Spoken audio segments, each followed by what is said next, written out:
व्रतकथा प्रारम्भते। भागीसादा सुमनस्य सर्वानातीर्थानुकर्मे न यत्त्वा कृत्वा स्तुतं नमामि गजाननमः। देणी रामेण गौडेन श्रीविद्याधरसूननः सत्यनारायणाय कथा क्रियते भाषतायुतः। व्यासोवाच। व्यासजी बोले, एकदा नैमिषिष्यौ शौनकादयः प्रवृच्यते सर्वेषु तं पूर्णाकृतं फलं। ऋष्योवाच व्रतेन तपसा किं प्राप्ते वाञ्छितं फलं। तत्सर्वत् श्रोतुमिच्छामि यत्तत् महामुने। सूतोवाच। नारदैव च सम्पृष्टौ भगवान् कमलापतिः सुरसरयोस्ते वाहनं तदत्नं समाहितौ। एकदा नारदो योगी परानुग्रहकाङ्क्षाः पर्यटं विमिलाञ्चोक्तानं मर्त्यलोकोपागतः।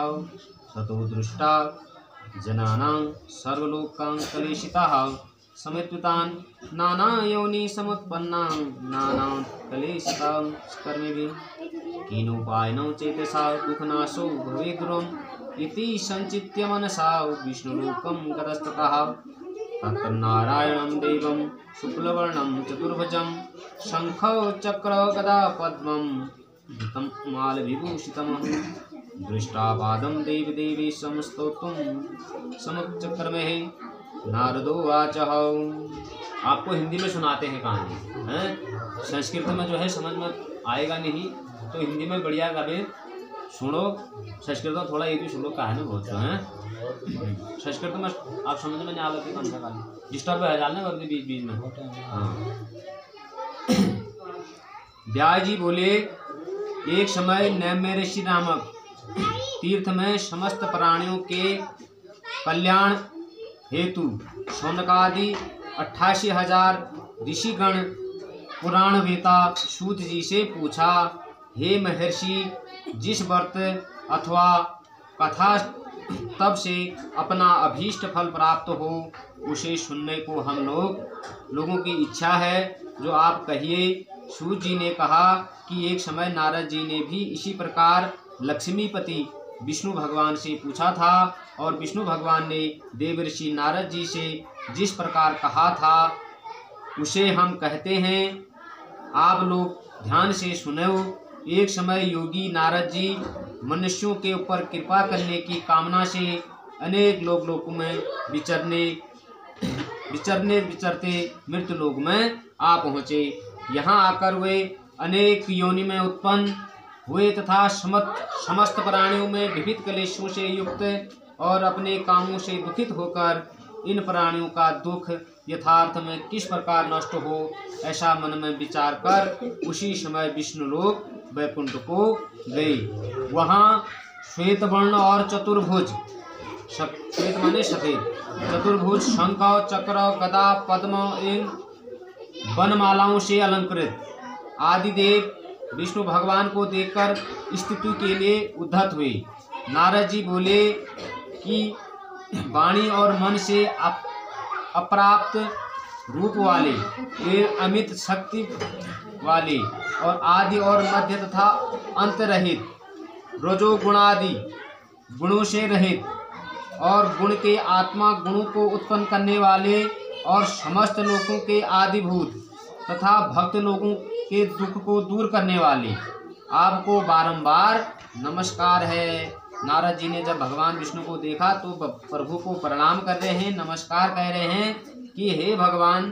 तदंतर विष्णु भगवान अपनी स्तुति सुनकर बोले कि हे नारद जी, आप किस लिए यहाँ आए हैं? तुम्हारे मन का क्या अभिप्राय है? हे भगवान, हे महाभागो, तुम सब अपना मनोरथ कहो, पश्चात मैं तुम्हारे उन समस्त प्रश्नों का उत्तर दूंगा। नारद जी बोले, मृत्युलोक में संपूर्ण प्राणी अनेक अनेक योनि में उत्पन्न होकर पाप कर्मों से दुखित हो रहे हैं। हे भगवान, हे स्वामिनी, यदि आपकी मेरे ऊपर कृपा हो तो बताइए कि उनका कष्ट किस प्रकार से दूर होगा। श्री भगवानोवाच। श्री भगवान ने कहा, हे विप्र, हे ब्राह्मणों, हे नारद जी, तुम्हारे संसार के ऊपर कृपा करने की कामना से अत्यंत उत्तम बात पूछी है। जिस उपाय के करने से प्राणी मोह से छूट जाते हैं और मैं तुमसे कहता हूँ सुनो। अत्यंत पुण्य फल वाला स्वर्ग एवं मृत्युलोक में परम दुर्लभ एक व्रत है। उस व्रत को अब तुम्हारे प्रेम के कारण मैं प्रकाशित करता हूँ अर्थात कहता हूँ। सत्यनारायण के व्रत को भली भांति विधि पूर्वक करने से प्राणी इस लोक में सुख को भोगता है और परलोक में मोक्ष को प्राप्त होता है।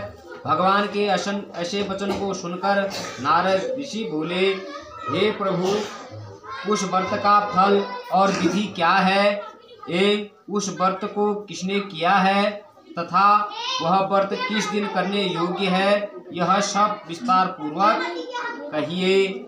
श्री भगवान जी बोले कि यह व्रत दुख और शोकादि का शमन करने वाला, धन और धान्य को बढ़ाने वाला तथा सौभाग्य और संतति सर्वत्र विजय देने वाला है। अतः जिस किसी भी दिन मनुष्य श्रद्धा भक्ति से युक्त होकर संध्या प्रदोष के समय सत्यनारायण भगवान की पूजा करे, ब्राह्मण और बंधु बांधव सहित धर्म में तत्पर होकर नैवेद्य अर्थात भोग पदार्थ, मिठाई, फल इत्यादि सवा शेर भक्ति के से अर्पण करे। केले का फल, दूध, गेहूं का चूर्ण का आटा, गेहूं के चूर्ण के अभाव में चावल का आटा भी चलेगा। चूर्ण का शक्कर अथवा गुड़ लेना चाहिए, परंतु संपूर्ण समान भक्ति भाव से सवैया इकट्ठा करके भोग लगावें। जन समुदाय के सहित कथा श्रवण करके ब्राह्मणों को दक्षिणा देवे। अनंतर बंधु बांधवों के सहित ब्राह्मणों को भोजन करावें। फिर भक्ति पूर्वक स्वयं प्रसाद ग्रहण करें और नृत्य तथा गीतादि में जागरण का आचरण करें। तदंतर श्री सत्यनारायण भगवान का ध्यान करता हुआ अपने घर को चला जाए। बोल फिर आगे। इस प्रकार व्रत कथा के आचरण करने से निश्चय ही मनुष्य की आकांक्षा पूर्ण होती है। विशेष रूप से कलयुग में पृथ्वी के ऊपर इसके सिवाय और कोई दूसरा उपाय नहीं है। रवा नमा भोजनेत्रम रमा केलिपात्रम चतुर्बाहु चामिकारम चारुगात्रम जगत्राण हेतुम रिपु धूम्रकेतुम सदा सत्यनारायण। प्रथमो अध्याय व्रत कथायां प्रथमो अध्याय। ओम श्री सत्यनारायण नमः।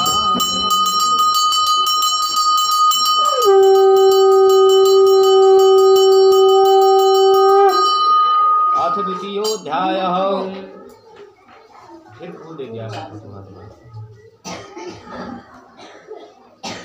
श्रुतोवाच अन्याय संप्रवक्ष्यामि कृतेन पुराद्विच कश्चित् काशीपुरे रम्यं हसि विप्रो निर्धनः श्रृंग्यां व्याकुलो भूत्वा नित्यं भ्रमां भूतले दुखितं ब्राह्मणं दृष्ट्वा भगवान् ब्रह्मप्रियः वृद्ध ब्राह्मण रूपस्थं प्रपच्य विस्मादत् किमर्थ भ्रमेषि विप्र मही नित्यं सुदुःखतिः तदश्रुमिच्छामि कथातां द्विशतमहं। ब्राह्मणोवाच ब्राह्मणो अतिदरिद्रौ भिक्षार्थमे भ्रमे महीं उपायं यदि जानासि कृपायां कथितो प्रभुम्। वृद्ध ब्राह्मणोवाच सत्यनारायणं विष्णुवाजित फलप्रदः तस्य त्वं पूजनं विप्र पुरुषव्रतोत्तमः यत् कृत्वा सर्वदुःखेभ्यो मुक्ति भवति मानवः। श्री सूतोवाच सूत जी बोले, हे ब्राह्मणों, अनेक अनंतर जिसने इस व्रत को किया था उस कथा को मैं कहता हूँ। काशीपुरी जैसे सुंदर नगरी में अत्यंत निर्धन ब्राह्मण रहता था। वह भूख और प्यास से व्याकुल होकर नित्य ही पृथ्वी के ऊपर भटकता फिरता था। ब्राह्मणों से अधिक प्रेम करने वाले भगवान उस ब्राह्मण को दुखी देखकर वृद्ध ब्राह्मण का रूप धरकर अत्यंत आदर पूर्वक उनसे पूछने लगे कि हे ब्राह्मणों, तुम पृथ्वी के ऊपर अत्यंत दुखी होकर नित्य क्यों विचरते हो? हे द्विजोत्तमः, हे ब्राह्मणों, मुझे समस्त कारण सुनने की विशेष इच्छा है, अतः तुम कहो। वह ब्राह्मण बोला, मैं अति दरिद्र निर्धन हूँ, भिक्षा मांगने के लिए पृथ्वी पर भ्रमण करता हूँ। यदि मेरी दरिद्रता दूर करने का कोई खास उपाय आप जानते हो तो कृपा करके कहिए। ब्राह्मण भगवान बोले, सत्यनारायण विष्णु ही समस्त मनोरथों को पूर्ण करने वाले हैं। हे ब्राह्मणों, तुम उन्हीं का पूजन करो और उत्तम व्रत करो।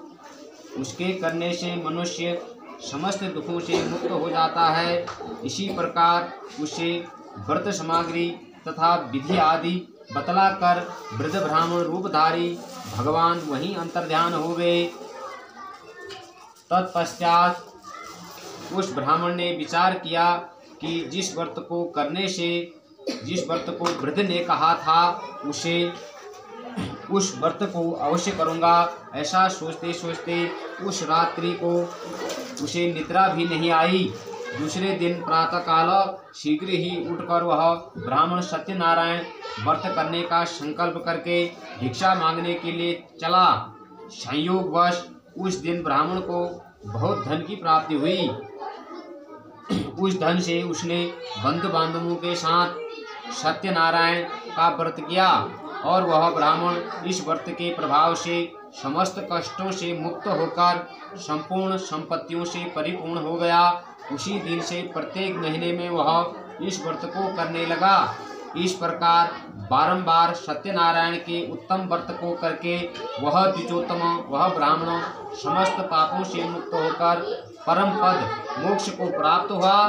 सत्यनारायण के व्रत को पृथ्वी के ऊपर जो कोई भी करेगा उसी समय मनुष्य के अनेक दुख तत्क्षण नष्ट हो जाएंगे। इस प्रकार श्री विष्णु भगवान ने महात्मा नारद जी से वर्णन किया। और हे ब्राह्मणों, उसी व्रत को मैंने भी सुनाया, अतः अब अधिक क्या वर्णन करें। यह सुनकर ऋषियों ने कहा कि उस ब्राह्मण से सुनकर इस व्रत को पृथ्वी पर किसने किया, यह भी हम सुनना चाहते हैं, क्योंकि इस विषय में हमारी विशेष श्रद्धा है। सूत जी ने कहा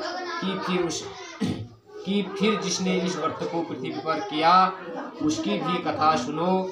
एक दिन श्रेष्ठ ब्राह्मण धन और ऐश्वर्य के अनुसार स्वजन बंधुओं के सहित व्रत करने को उद्यत हुआ। इतने में ही कोई काष्ठ क्रेता लकड़ी बेचने वाला आया। काष्ठ के भार बोझ को बाहर रखकर वह ब्राह्मण के घर में गया। उसकी आत्मा प्यास से विशेष व्याकुल हो रही थी, परंतु वहां द्विज को व्रत करने देखकर उसने ब्राह्मण को प्रणाम कर कहा, हे प्रभु, आप यह क्या करते हैं और उसके करने से किस फल की प्राप्ति होती है, यह सब विस्तार पूर्वक वर्णन कीजिए। ब्राह्मण बोला कि यह सत्यनारायण का व्रत समस्त कामनाओं को देने वाला है। इसी व्रत के प्रताप से मुझको धन धान्य प्राप्त हुए हैं। उस ब्राह्मण के इस व्रत की ऐसी अद्भुत महिमा को सुनकर लक्कड़हारा अत्यंत हर्षित हुआ, खुश हुआ और प्रसाद ग्रहण करके अपने नगर को चला गया। तत्पश्चात वह सत्यनारायण भगवान के लिए अपने मन में विचार करने लगा कि आज ग्राम में लकड़ियों का जो भी दाम मिलेगा, जो भी पैसा मेरे को प्राप्त होगा, उसी से सत्यनारायण का उत्तम व्रत करूंगा। ऐसा विचार करके वह काष्ठकार लकड़ी के गट्ठर को अपने सिर पर रखकर चल दिया। जहां बड़े बड़े धनी लोग रहा करते थे उस गांव में गया। देवात उस दिन काष्ठ लकड़ी का मूल्य उसको 2 गुना प्राप्त हुआ। उसने हृदय से अत्यंत प्रसन्न होकर पके केले, चीनी, घृत, दुग्ध और गेहूं का आटा लिया और उसको सवैया कर अपने घर को गया। तदंतर बंधु बांधवों को बुलाकर विधि पूर्वक व्रत किया। इस व्रत के प्रभाव से वह काष्ठकर्ता लक्कड़हारा धन और पुत्र से संपन्न हो गया। पश्चात वह इस लोक में सुख भोग कर अंत में सत्य लोक वैकुंठ को चला गया। इति श्री स्कंद पुराणे रेवाखंडे श्री सत्यनारायण व्रत कथायां द्वितीयो अध्याय रमा भोजनेत्रम रमा केलिपात्रम चतुर्बाहु चामिगारम चारुगात्रम जगत्त्राण हेतुम रिपु धूम्रकेतुम सदा सत्यनारायण स्तौमि देवम श्री सत्यनारायण नमः।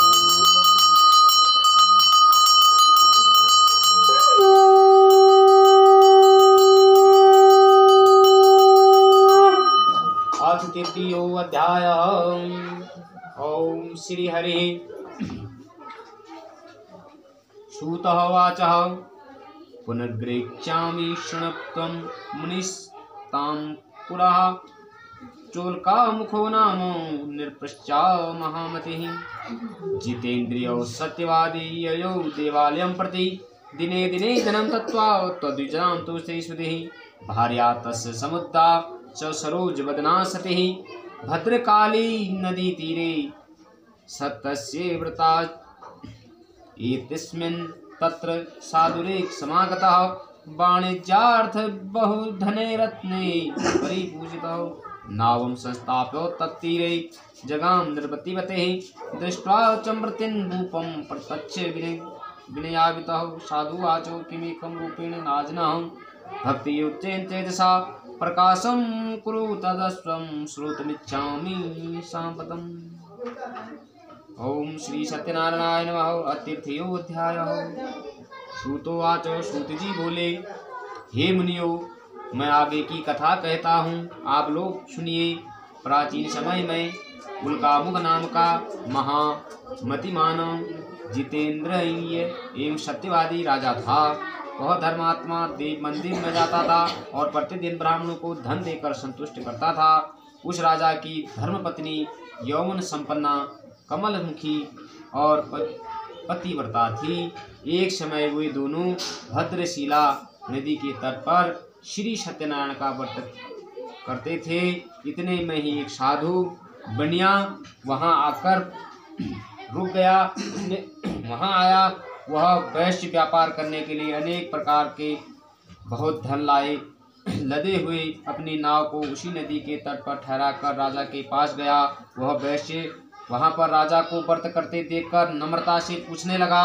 साधु वैश्य से पूछा कि हे राजन, मन से अत्यंत भक्ति करके यह आप क्या करते हैं? यह संपूर्ण कथा मेरे सम्मुख प्रकट कीजिए, मुझसे कहिए, क्योंकि मुझे इसको सुनने की इच्छा है। राजा बोले कि हे साधु, हम अतुल तेजस्वी विष्णु भगवान का पूजन करते हैं और स्वजनों कुटुंबियों के सहित पुत्र की इच्छा से उन्हीं का व्रत करते हैं। राजा के वचन को सुनकर वैश्य ने सम्मान पूर्वक कहा कि हे राजन, इस व्रत का समस्त वृतांत आप मुझसे कहिए। मैं भी आपका कहना मान करूँगा, क्योंकि मुझे भी कोई संतान नहीं है, अतः इस व्रत के करने से मुझे भी संतान की प्राप्ति होगी।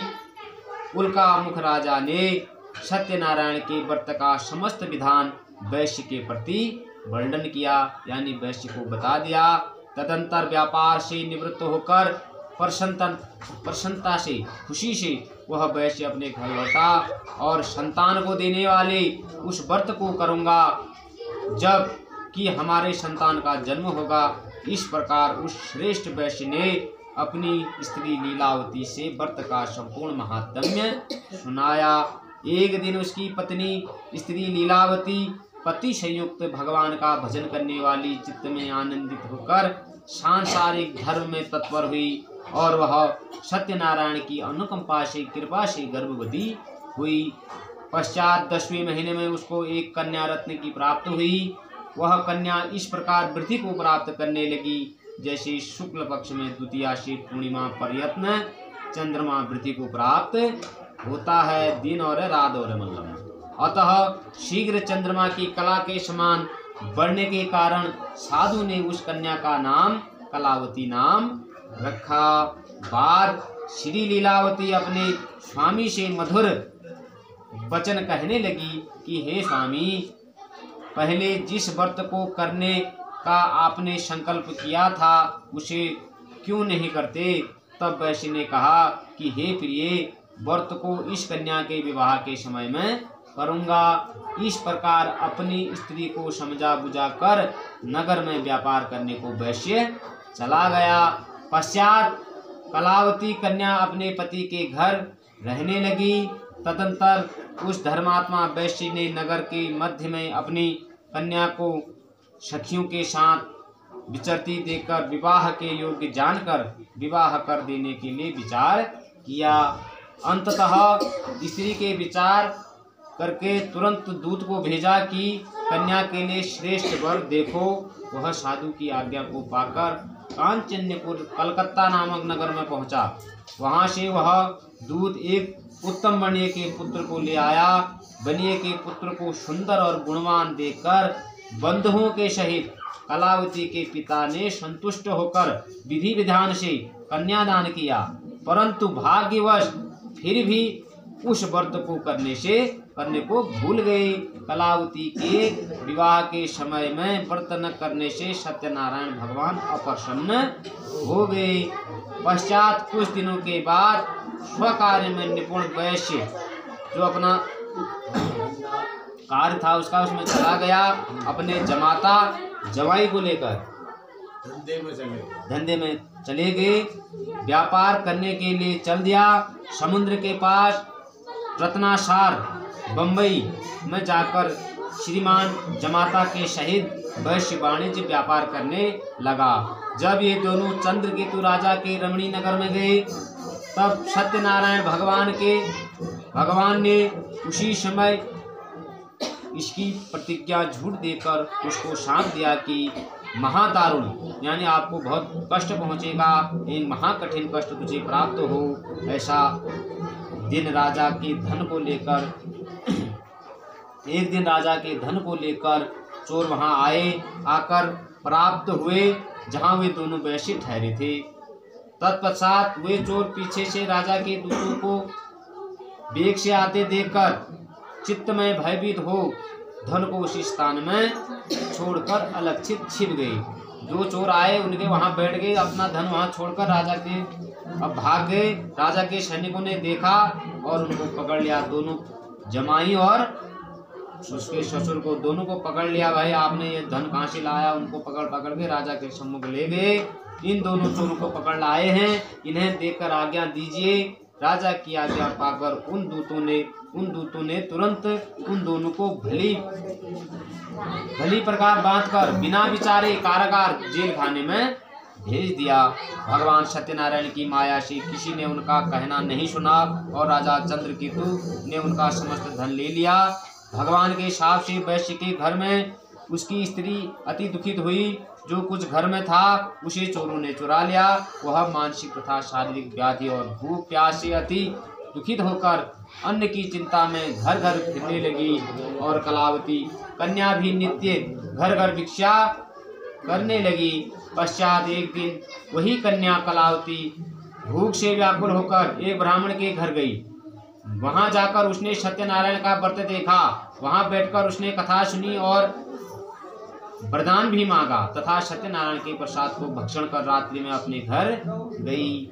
उसकी माता कलावती कन्या से प्रेम सहित शब्दों में पूछने लगी कि हे पुत्री, इतनी रात्रि तक तू कहाँ थी और तेरे मन में क्या है? यह सुनकर कलावती कन्या तुरंत अपनी माता से कहने लगी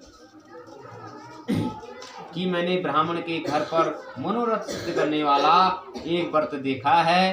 कन्या के ऐसे वचन सुनकर वैश्य की स्त्री प्रसन्न होकर सत्यनारायण का व्रत करने के लिए उद्यत हुई। तदंतर पवित्रता से बंधुओं के साथ सत्यनारायण का व्रत किया और यह वरदान मांगा कि हे सत्यनारायण, मेरे पति और जमाता शीघ्र ही अपने घर को आवे। आप मेरे पति और जमाता के अपराध को क्षमा करने के योग्य हैं। इस व्रत को करने से सत्यनारायण भगवान पुनः प्रसन्न हो गए। सत्यनारायण भगवान ने निर्वपति चंद्रकेतु राजा से स्वप्न में कहा कि हे राजन, बंदी गृह में जो दोनों वैश्य को आपने बंद बना रखा है उनको कल सुबह छोड़ देना, नहीं तो मैं आपका सारा धन सारा पुत्र तो हमारा नष्ट कर दूंगा। ऐसा कहकर भगवान अंतर ध्यान हो गए। तदंतर प्रातःकाल राजा ने सबको बुलाया। उन्होंने बोला भैया हमने रात को ऐसा सपन देखा है। तो ब्राह्मणों ने बोला ये सही सत्यनारायण का सपन है, आप उन कैदियों को छोड़ दीजिए। सभा के मध्य में बैठकर सभासद जनों ने अपने स्वप्न को कहा और आज्ञा दी कि बंधन में पड़े हुए दोनों महाजन वैश्यों को शीघ्र छोड़ दो। राजा के ऐसे वचन सुनकर राजपुरुष नम्र होकर महाजन वैश्यों को बंधन से मुक्त कर राजा के सम्मुख लाकर कहने लगे कि इन दोनों वैश्यों को बेड़ियों से बंधन मुक्त करके ले आए हैं। उसके बाद उन दोनों ने चंद्रकेतु राजा को प्रणाम करके पूर्व वृत्तांत का स्मरण कर भय से व्याकुल होकर कुछ भी न कहा। राजा दोनों वैश्यों से आदर पूर्वक कहने लगी कि तुमको देव योग से महत्व प्राप्त हुआ है, अब तुम कुछ भय नहीं है, अब तुम्हें कोई भय नहीं है। राजा ने उनकी बेड़ियां कटवा दी और उनके दाढ़ी मूछ बनवा कर उनको घर के लिए भेज दिया। वस्त्र और आभूषण देकर अधिक संतुष्ट कर आदर पूर्वक वचनों से अत्यंत प्रसन्न किया और जो कुछ राजा ने पहले उनका लिया था उसका दुगना धन देकर उनको अपने घर में भेज दिया। जाओ महाजनों, अपने घर को जाओ। वैश्यों ने राजा को प्रणाम कर कहा कि आपकी दया से चले जाएंगे। यह सब कर दोनों महाजन वैश्य अपने घर की ओर चल दिए। श्री सत्यनारायण इति स्कंद पुराणे रेवाखंडे श्री सत्यनारायण व्रत कथायां तृतीयो अध्याय नवा भोजने तम रमा के निपात्रम चतुर्बाहु चामिकारम चारुगात्रम जगत्राण हेतुम विभु धूम्रकेतुम सदा सत्यनारायण स्तोमि देवम श्री सत्यनारायणाय नमः।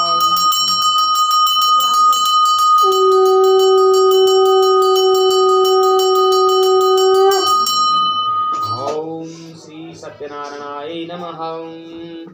श्री हरि।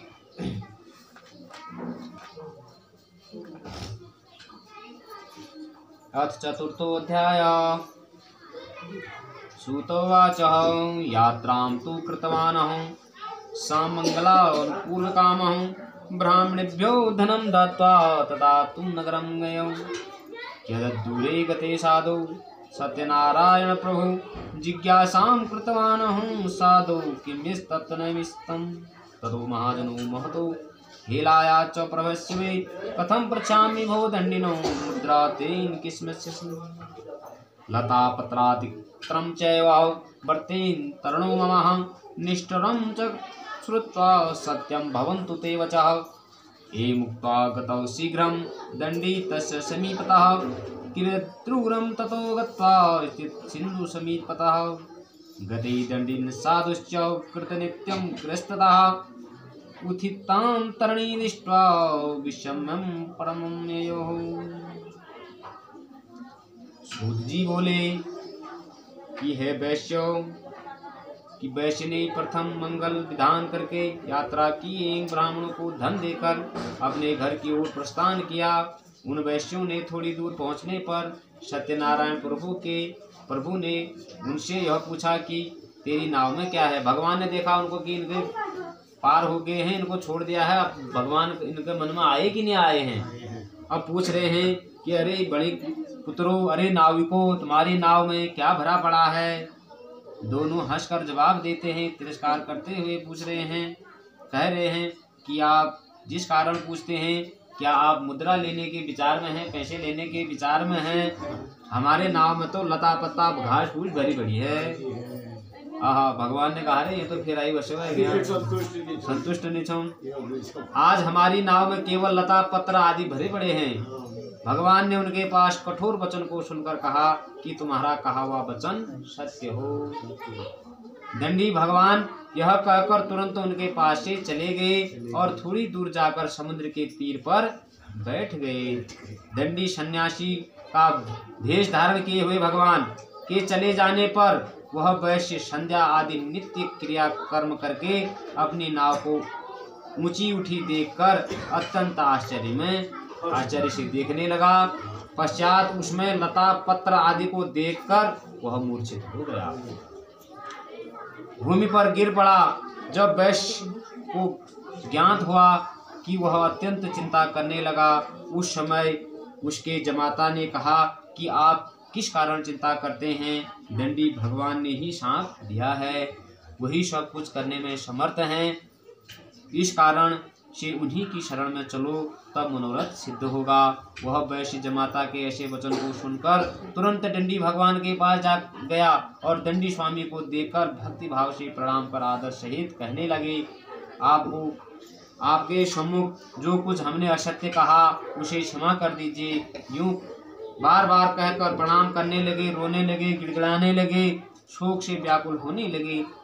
उसकी अत्यंत रुदन बहुत ज्यादा डाढ़ रह गया। वो देखकर भगवान को दया आ गई इन पर। स्वामी ने कहा कि वैष्णव द्वारा ऐसा मत झूठ मत बोलना, तुम रुदन मत करो, मेरा वचन सुनो, तुम मेरी पूजा करने से बहिर्मुख हो गए हो, इसी से तुम्हें हे दुर्बुद्धि मेरी ही आज्ञा से तुझे बार बार दुख प्राप्त हुआ है।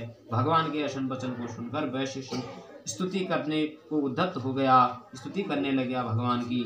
साधु बोला, हे प्रभु, जबकि तुम्हारी माया से ब्रह्मादिक समस्त देवता शोहित हो गए और वे भी आपके गुण और रूप को ठीक से नहीं जानते, तब आपकी माया से मोहित मैं मूर्ख किस तरह आपको जान सकता हूँ। अब आप प्रसन्न हो जाइए, क्योंकि मैं आपकी विभव के अनुसार आपका पूजन अवश्य करूँगा। प्रथम मेरी नाव में पूर्व धन उपस्थित कर आप मुझ शरणागत की रक्षा कीजिए। मैं धन का वश कर दूंगा। ऐसे भक्ति संपन्न वचनों को सुनकर जनार्दन विष्णु भगवान परम प्रसन्न हो गए और मनोवांछित वरदान देकर भगवान तत्काल वही अंतर ध्यान हो गए। तदंतर वैश्य ने नाव के ऊपर चढ़कर नाव को पूर्व धन से परिपूर्ण देखकर कहा कि हे सत्यनारायण, भगवान की कृपा से मेरा मनोरथ